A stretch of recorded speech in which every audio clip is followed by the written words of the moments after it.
Holland, one of the wealthiest nations in Europe, is a country under threat. Killer floods have already claimed tens of thousands of lives and thousands of square kilometers.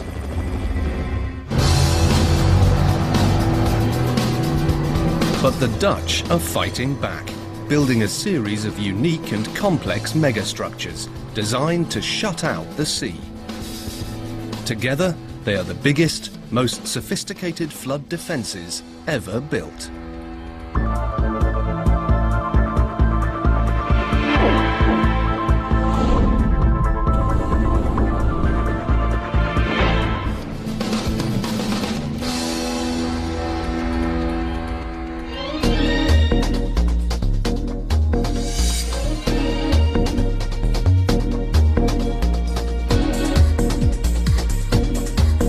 The Kingdom of the Netherlands, also known as Holland, is one of the most densely populated countries in Europe.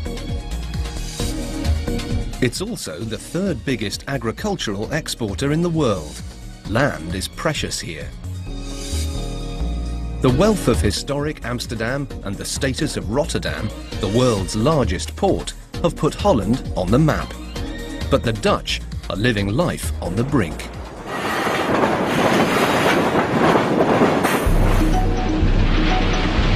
Nearly a quarter of their country is below sea level. It's former marshland that's been reclaimed from the fierce and unpredictable North Sea. For centuries, the Dutch have been waging a war with the water, trying to hold on to their land. But as the land dries out, it's slowly sinking.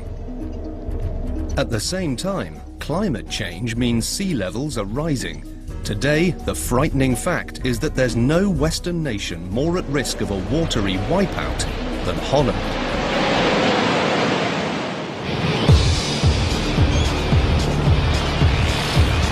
The Dutch response has been extreme, to build a series of giant barriers to hold back the ocean. These defences now stretch the length of the country, and together are more than twice as long as the Great Wall of China. The structures range from ancient earth dikes to complex sluice gates, giant locks, and this, the ultimate sea protection system. A retractable storm surge barrier that's perhaps the most complex ocean defence ever built.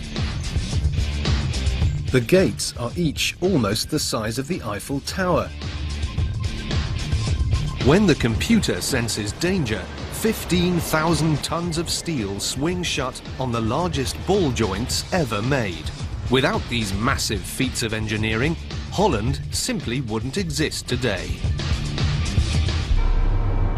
For the Dutch, the constant fear of flooding is a way of life, and the barricades a matter of survival. It's a lesson they've learned the hard way. My grandmother was killed only a few hundred meters from our place. She lived alone in a small house, and it all collapsed. She was stuck in the roof and she was trapped. In the last 50 years, the Dutch have spent an unbelievable $2.5 trillion on flood protection. Looking ahead, they've earmarked a further 25 billion over this century. All spent, as they say, to keep their feet dry. But for how long can they hold back the sea? My whole village, well, you see there's my house, you won't see any window at all, and my whole village will be flooded and inundated. There may still be worse to come. New evidence is suggesting that this spectacular collection of seawalls may not be enough to save the Netherlands. The combined effects of climate change, sea level rise, and the relentless sinking of their hard-won land may yet prove too great a challenge to combat. Looking at the extraordinary string of megastructures that hold back the water, it may seem the battle has been won. But unfortunately for the Dutch, their war against the elements is far from over. The ocean is one of the things that's really unknown, and you never know what's going to happen tomorrow, or 1,000 years, or 10,000 years. So the story is the same along nearly the entire Dutch coastline. 3,500 kilometers of dunes and dams, locks and levees, all built to hold back the water. It's a basic fact of life. If your land is below sea level, as a quarter of modern Holland is, you have to keep the ocean at bay. The problems the Dutch have now began at the end of the last ice age. With the melting of the ice, the sea level rose, creating the North Sea, and with it, hundreds of thousands of acres of coastal swamp. The monster ice sheet had been weighing down the very northern parts of Europe. As it melted, it got lighter, so the landmass has been tilting like a giant seesaw, rising in the north and slowly dipping these coastal zones further down into the sea. It was this slowly sinking tidal peat bog that was to become the Kingdom of the Netherlands. For centuries, the Dutch have been waging a war with nature, fighting to win back land from the sea. Using windmills and pumps, they've drained the coastal bogs and converted them into fertile farmland. Earth walls called dikes surround the farmland and keep the water out. It all started on a very small scale. Individual landowners felt the need to drain their land, and they were willing to bear the cost for that. As the saying goes, God created the earth. The Dutch created Holland. By the end of the 19th century, there were some 10,000 windmills draining and reclaiming day and night. Today it houses a population of 16 million people in less than twice the space of New Jersey and possesses some of the most fertile, productive land on the planet. If Holland floods, there's a great deal at stake. Here at the Aalsmeer flower auction, for example, more than 20 million flowers and plants change hands every day. 80% of the produce is homegrown. It's the Wall Street of the horticultural world and $1 billion business.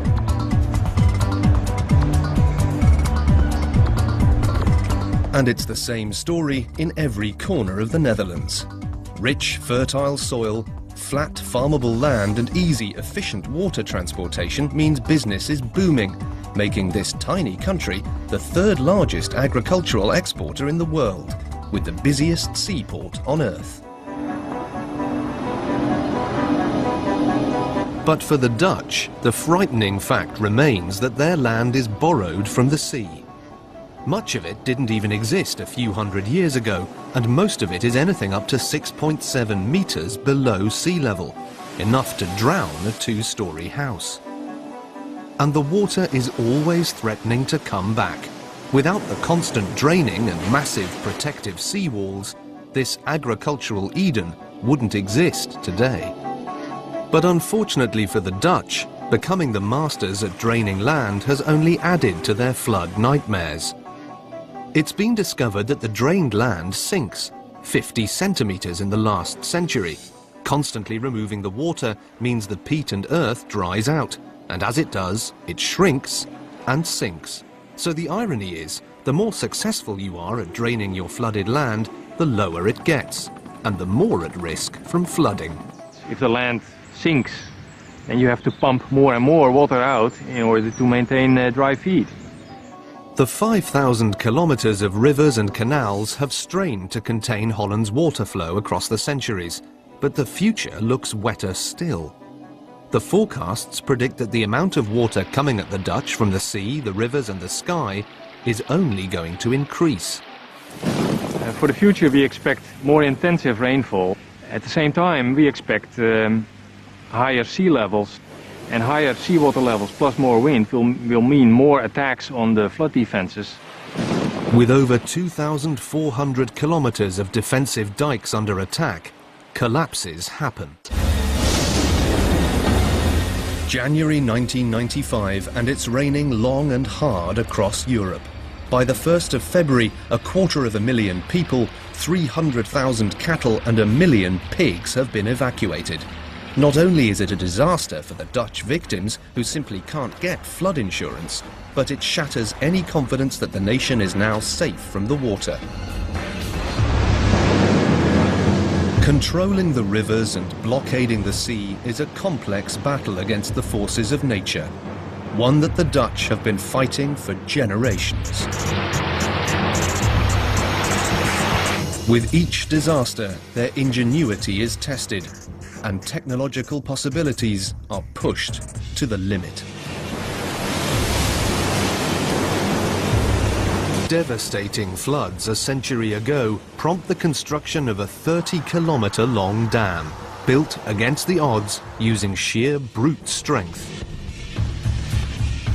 In the 50s, the worst disaster in living memory triggers a program of massive flood defences that are both unparalleled in scale and revolutionary in design.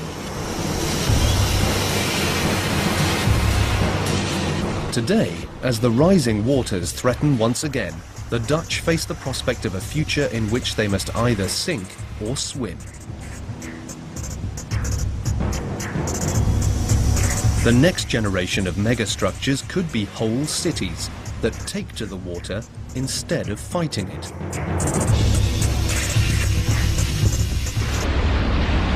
In 1916, the stakes are first raised as devastating storm floods in the north of Holland sweep towards Amsterdam.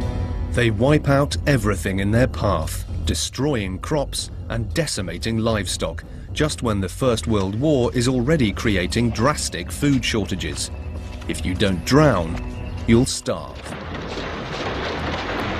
The Dutch have lost to the ocean once too often. To fight back, they embark on a megastructure of unprecedented dimensions, one of the world's longest dams, to shut out the sea before it strikes again. Tens of thousands of lives have been lost to flooding in the Netherlands. In 1916, the miseries of the First World War are inflicting hardships all over Europe, and the last thing the Dutch need is a flood. But in January, that's just what they get. Food shortages bring the threat of starvation, and livelihoods are ruined. A substantial area north of Amsterdam was flooded, including the house and the workshop of my grandparents. Their stockpile of wood, they started floating. And given the wind direction, these tree trunks were hammering against the house. And 2 days later, the entire house and the workshop were flattened. There's been talk of a giant dam in the north of Holland for over 100 years. But this latest disaster is the catalyst for building what still stands as one of the longest sea barriers in the world. It seems that there has to be a disaster before politics springs into action. The plan is to build a 30-kilometre wall right across the stormy North Sea, holding back the ocean and at the same time turning the water behind it into a freshwater lake with no tides and no risk of flooding. It's inspired, ambitious, and many think impossible. Well, at the time it was a daring operation. The specialists were not sure as to whether or not it could be guaranteed that it could actually be built. But it was at the edge of the technological capabilities. In 1927, work begins on one of the longest, most expensive dam constructions in the world. The huge scale of the project and a work site deep below the raging waters of the North Sea means it's a superhuman challenge right from the start.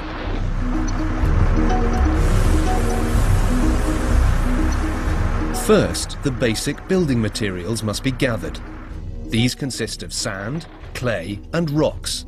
From experience, the Dutch have already discovered that glacial boulder clay is the best primary material for a dam. Fortunately, it's in plentiful supply, just from dredging the seabed on site. But the rocks are a big problem. Vast quantities have to be imported from Belgium and Germany. A series of docks and wharfs are specially built. With only primitive technology available, the work is extremely labour-intensive. At its peak, up to 7,000 labourers are housed on site in newly built barracks along the coast. The scale of the operation is simply mind-boggling. 105 flatboats, 72 tugboats and 73 barges are commissioned to transport the materials around the worksite. Construction then begins by depositing the boulder clay into the open sea. As it builds up near to the surface, the trench is filled with sand and then covered with more clay. The surface of the structure is then reinforced with a covering of willow wood mattresses. It's back-breaking work. For the underwater section, these are weighed down using the imported rocks, which are placed on one by hand. Even as the tide comes in, construction must continue. As long as you can stand up and pass the boulders, you keep working. When the water gets too deep, you jump into the boats with the rocks and carry on. It's relentless and exhausting.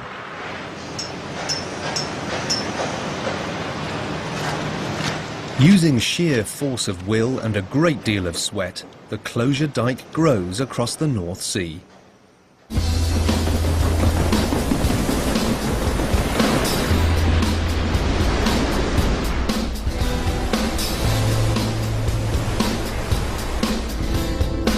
As the gap gets narrower, the water rushing by the construction team gets faster. And as the tide turns, it also switches direction every few hours. First dragging the workers in one direction as the tide floods in, then in the other as it rushes back out to sea. But at last, 5 years after work began, the final bucketful of boulder clay is dropped in the last remaining gap. A few brave workers are the first to cross to the other side. At 1:02 on the afternoon of May the 28th, 1932, the last rock is placed in the wall, completing one of the longest dams on Earth. It still stands today as one of the world's longest sea barriers. But this mega dam is just the beginning of the Dutch's audacious engineering project. The second phase calls upon their other skill, land reclamation. Without the danger of floods, new land can now be reclaimed around the edges of the man-made lake.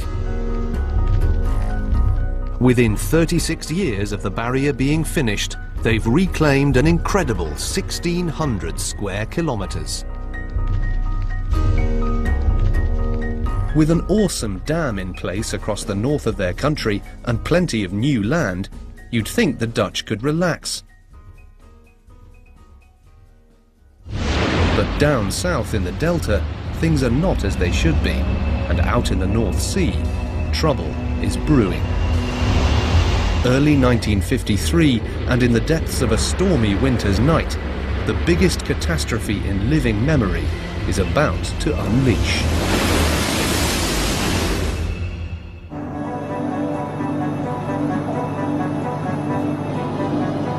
With the coast of North Holland now protected by the giant new closure dam, the Dutch think they can take their eyes off the ocean. They're wrong. It's late January 1953, and a storm is building that no one is prepared for. Out in the North Sea, what's called a storm surge is beginning to form. As the high winds blow across the surface of the sea, they push up a growing swell of water ahead of them. This bulging tide gathers momentum and builds up as it pushes inland. When it hits the coastline, it can turn into a wall of water as much as 7.5 meters high or more. It engulfs everything in its path. On the last day of January, a northerly gale sweeps water from the North Sea down between Scotland and Norway, directly for the coast of Holland.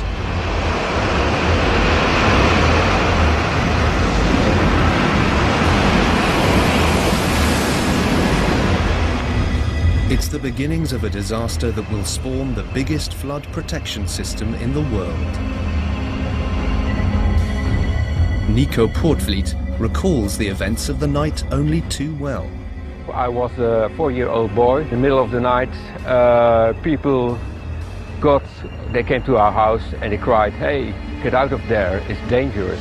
It's already high tide, but the funneling effect of the sea combines to produce the highest water levels ever observed off the coast of northern Europe. It soon becomes a storm surge. Most people are sleeping peacefully in their homes. Floods are not forecast.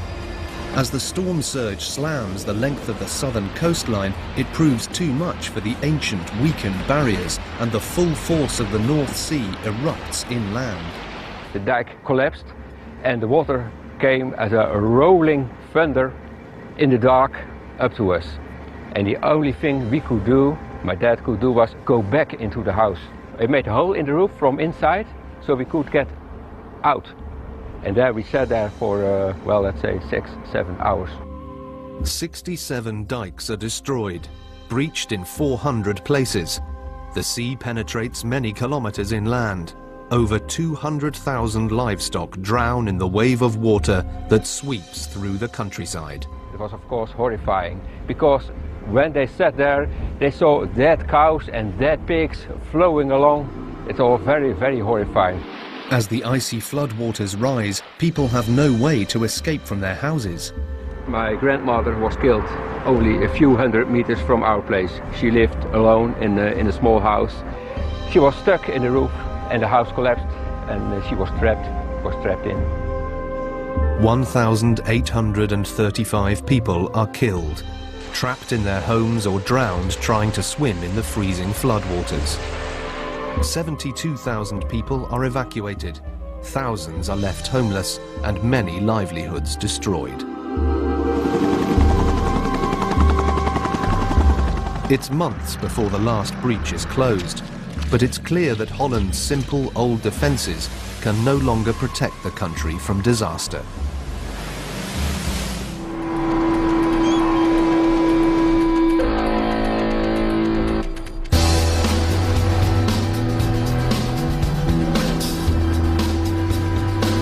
Devastated but undefeated by the disaster, a massive new flood protection strategy is now proposed, called the Delta Project.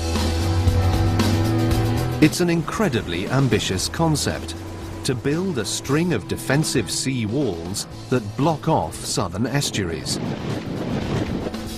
It's designed to shorten the vulnerable coastline by 780 kilometers.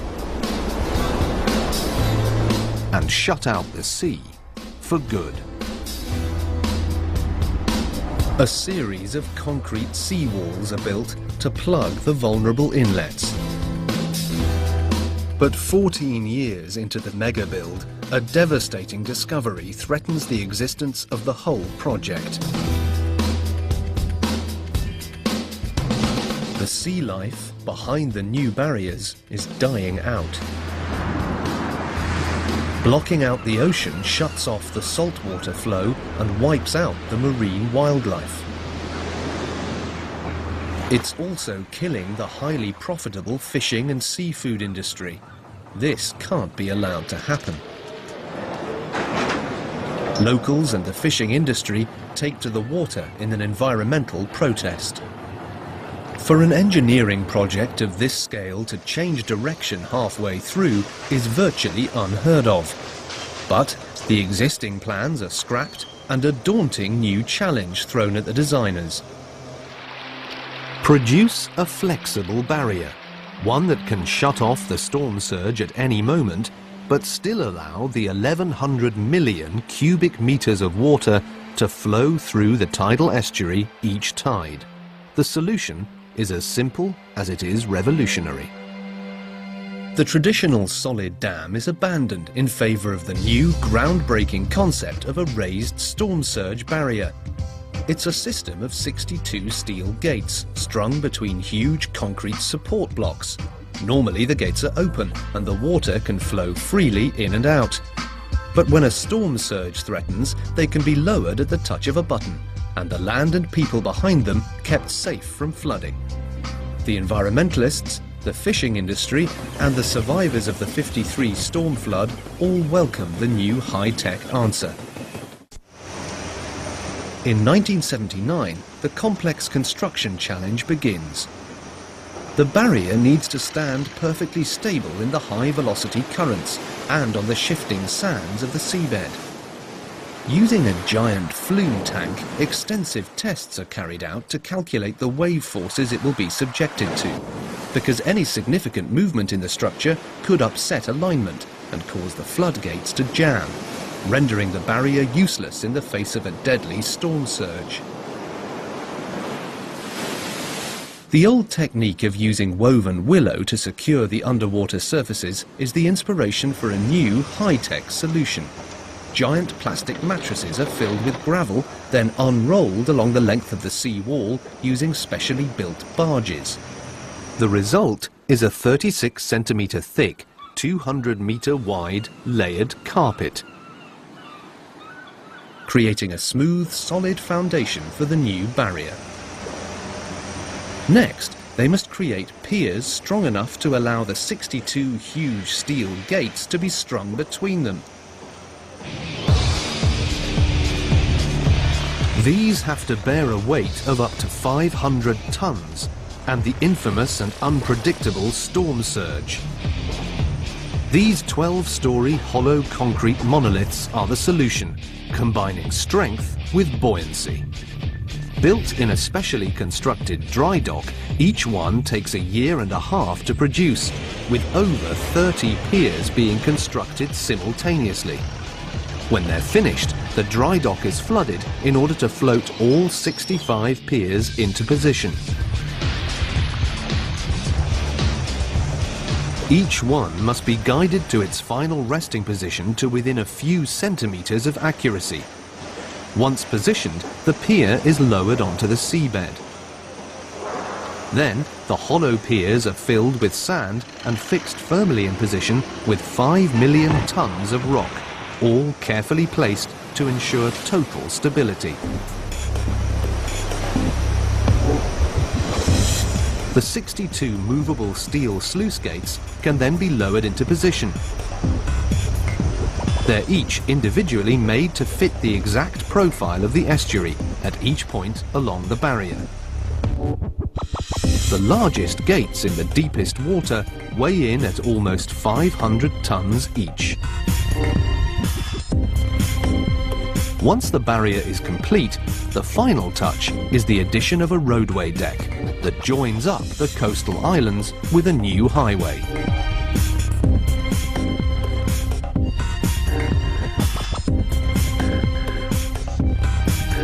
The result is a barrier that shuts out the sea, opens up transportation, and is the largest tidal sea barrier in the world.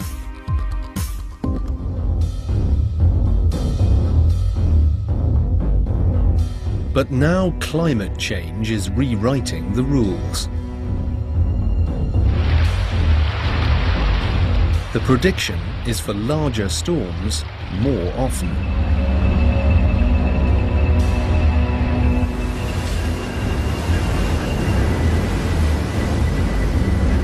People like my mother, they can hardly forget what happened then. Every time it's storming now, she thinks, will it be high enough? Will it be strong enough? Will we face a disaster like in '53? And I can say 1,000 times, Mom, you shouldn't be afraid. We are safe now. Every time she thinks, well, is that true? Is that true? With the final barrier complete, Holland's delta area is now secured. There's just one last vital gap to close in Holland's sea wall. But in this case, the challenge seems impossible, because here there must be no obstruction whatsoever. The new waterway is the entrance to Rotterdam, the Dutch superport. It serves 350 million Europeans and handles over 100 million tons of cargo a year for America and Asia. The waterway must remain open to shipping. But if a flood roars down this open channel, it will threaten over 1 million lives. And the next deadly storm surge could strike any day now. The solution to this dilemma is the most spectacular megastructure of them all.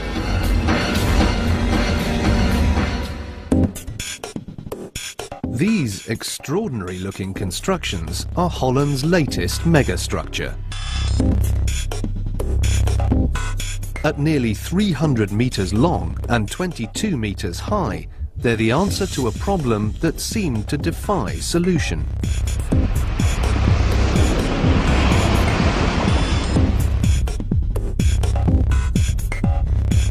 Rotterdam is the busiest seaport in the world. But this jewel in Holland's economic crown is also its Achilles heel. To blockade the shipping superhighway with flood defences would be economic suicide.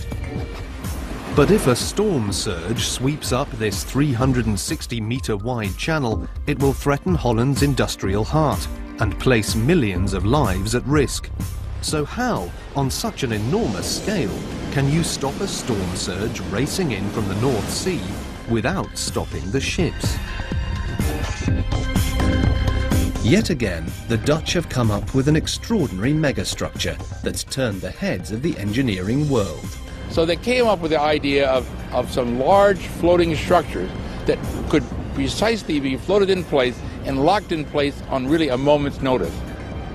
So this is an unbelievable accomplishment, and it's really a credit to engineering that something like this could even be done. It was doubtful that it could ever be built. Many people doubted that the Dutch could ever do this. The concept of creating two giant floating gates is both ingenious and daring. Normally open and out of the way of shipping, if floodwaters threaten, these hollow gates can swing swiftly into position. Because they float, the giant gates are under less stress. Once in place, valves in the lower sections of the gates are opened. They fill with water and sink, closing off the new waterway the moment a storm surge is imminent. But for this megastructure to work, the gates must lower onto a flat surface. Extensive trials are performed in a test tank to determine the best materials for the foundations. The challenge is that as the gates close, the gap shrinks. The water rushes faster, threatening to tear apart the foundations. So the designers decide to build their own customized bed. This is perhaps the most spectacular feat of the entire mammoth project. They dig deeper than a two-story building and then build the floor back up in layers of sand, gravel and rocks until a perfect foundation is in place. The permeable layers allow some water to filter through them, reducing the force of flow under the gates so these foundations don't get washed away. Then, 64 630-ton concrete blocks are fitted together on top of this base to form a solid ledge. When the gates are not in use, this ledge becomes buried in silt. But as the closed gates lower onto the bed, the rushing water that gets squeezed underneath through the closing gap blasts them clean, creating a perfect watertight fit.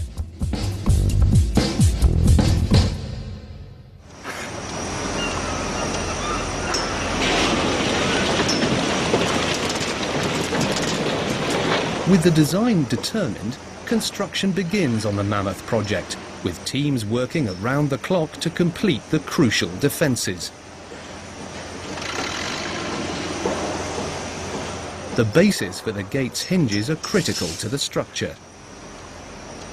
Together, they are capable of handling a force of 70,000 tons, and during the heaviest of storms, they'll need to.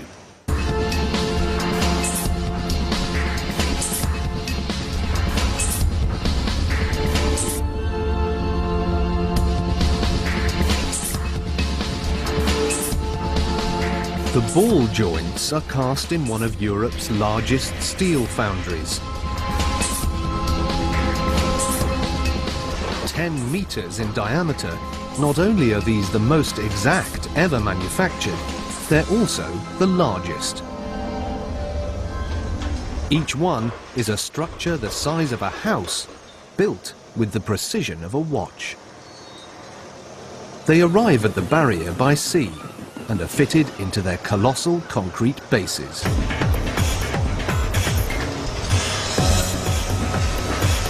The trusses, made of up to 9 centimetre thick steel tubing, are each assembled section by section on site.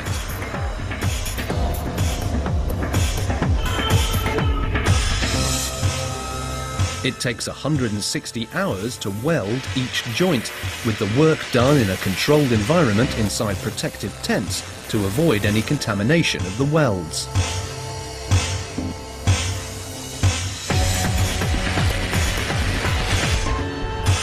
The whole arm will only be as strong as its weakest weld.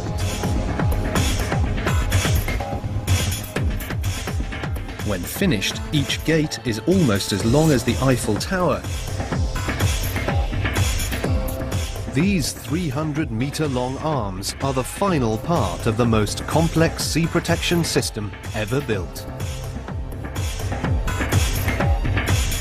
The linchpin of the whole project is the computer-controlled decision support system, codenamed BOS.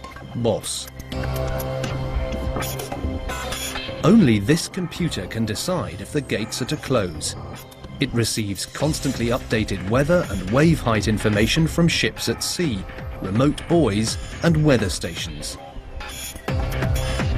The decision to close the gates relies solely on the computer predictions. People can't decide when or if to close the gates. The decision is too important to risk any human error. They must wait on a computerized hair trigger.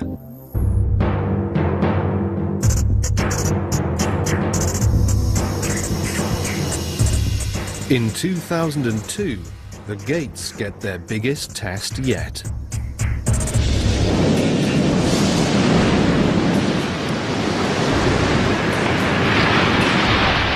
27th of October 2002, and the water level predictions aren't looking good. A prolonged period of rain has filled the rivers to bursting. At the same time, an area of low pressure is moving down the North Sea.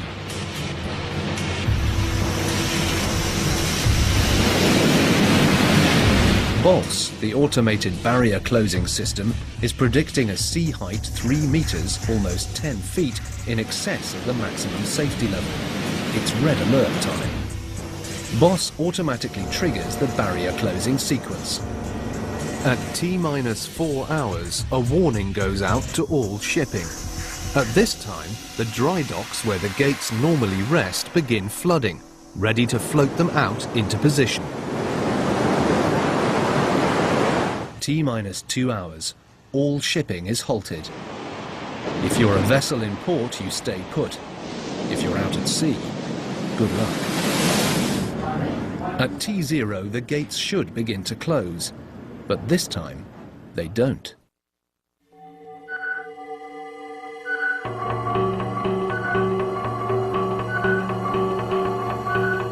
BOS has been crunching the numbers, and the new storm surge is now 2.99 meters. That's still a wall of water way over the heads of most people, but it's not enough to trigger closure. We did all the preparations, but we didn't close the barrier because there was 1 centimeter shortage of water. The computer has held its nerve, trusting the forecasting data and aborting the closure sequence.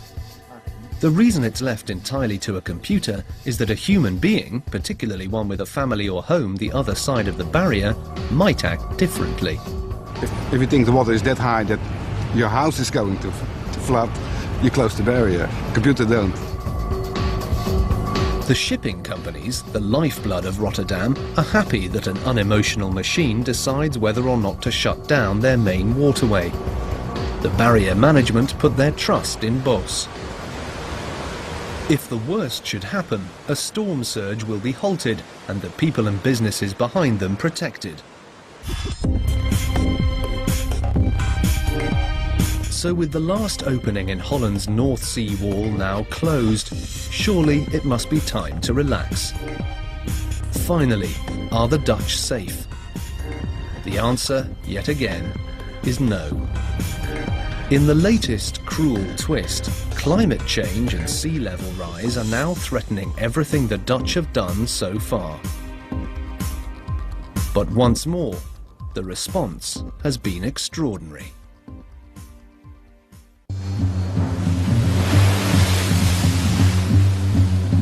Over the centuries, the Dutch have fought constantly to hold on to their precious land.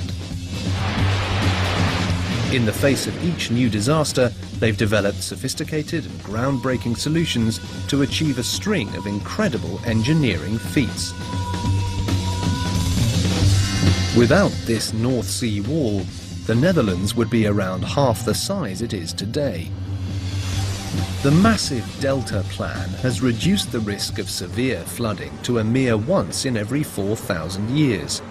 It has culminated in a system of sea walls that combine ingenuity with innovation and have successfully completed the world's largest ocean defence network.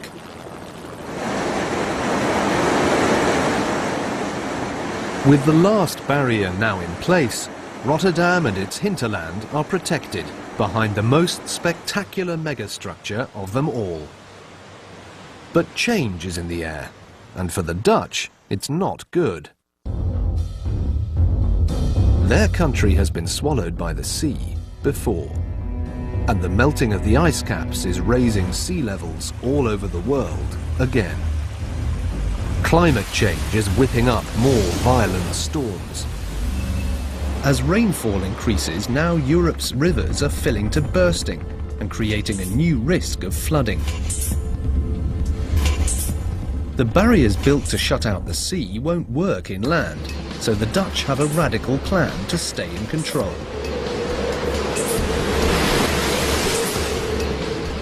During extreme flood situations, they are actually going to give back some of their hard-won land to the water, but they're going to choose which areas flood and which don't. They're going to break the levees deliberately and create inlets to flood selected areas of the countryside. When it starts to rain and you see the water levels rising in the floodplain and it's getting higher, and you get, well, we switch on German TV and you see there's coming more, the rain is getting heavier, then you get worried. In some cases, they even plan to sacrifice whole villages. Well, if the water comes in, it will rise to an expected level of 5 meters, which will mean that the windows of my house over there, you won't see them at all. Only the top of the roof is visible. 3 of Europe's major rivers flow into Holland. To act as Europe's storm drain in times of extreme rainfall, the Dutch are having to nominate these unlucky pockets of their country to go under. These areas were chosen, first of all, because they are close to the border with Germany, where the water is coming from. These are the areas that theoretically would flood first anyway. The second reason these zones were chosen is because they're less densely populated than other areas, but unfortunately, none of Holland is uninhabited. Normally surrounded by a protective dike to keep the water out, now thousands of cubic meters of river water will be diverted into these sacrificial zones, submerging the fields and villages. There'll be ample warning and they'll have time to evacuate their homes. And then there will be arrangements, of course, to pay for all the damages. It's radical, but ultimately may prove more cost-effective than building extensive new flood protection schemes. I'm afraid most policy at the end of the day will be decided with a calculator. But having fought so long and hard for their land, are the Dutch now really going to concede defeat? The answer, of course, is no. Building on their expertise as hydraulic engineers, they're now embarking on a series of amazing new ideas to fight the floods. If things do go badly, the Dutch are going to be ready. Looking to the future, the designers are developing a new floating world. Floating homes or houseboats are not a novel idea. But, as always, the Dutch are pushing the possibilities to new extremes. These houses in the east of Holland are the shape of things to come. Their design is both simple and ingenious. The constructions are built on large concrete basins like giant square barges.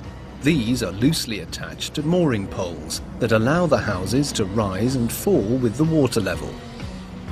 Fitted out in lightweight wood and plastic, the top balances perfectly on the hollow, floating concrete base. And it's not only floating homes that the Dutch are developing. The possibilities are as endless as the Dutch's ingenuity. A prototype floating road has already been built, using similar technology to the houses. It floats on pontoons, encasing giant lumps of buoyant polystyrene, which are then reinforced with steel. The structure is assembled from transportable modules that are locked together on site. Once installed, the pontoons are anchored to the bed to keep them steady. The completed road can even be fitted with a floating remote-controlled drawbridge to avoid blocking the waterway to shipping. The people of the Netherlands have always used cutting-edge technology to overcome the tremendous forces that challenge its very existence. The dams, dikes and giant gates of their North Sea wall are the crowning example of Dutch engineering skills. There are no people on Earth more inventive and experienced in water management. But that's taught them better than any nation that you can't take nature for granted. Prompted by extreme loss of land and life, the Dutch have successfully completed the world's largest ocean defence network. For now, they have tamed the fierce North Sea.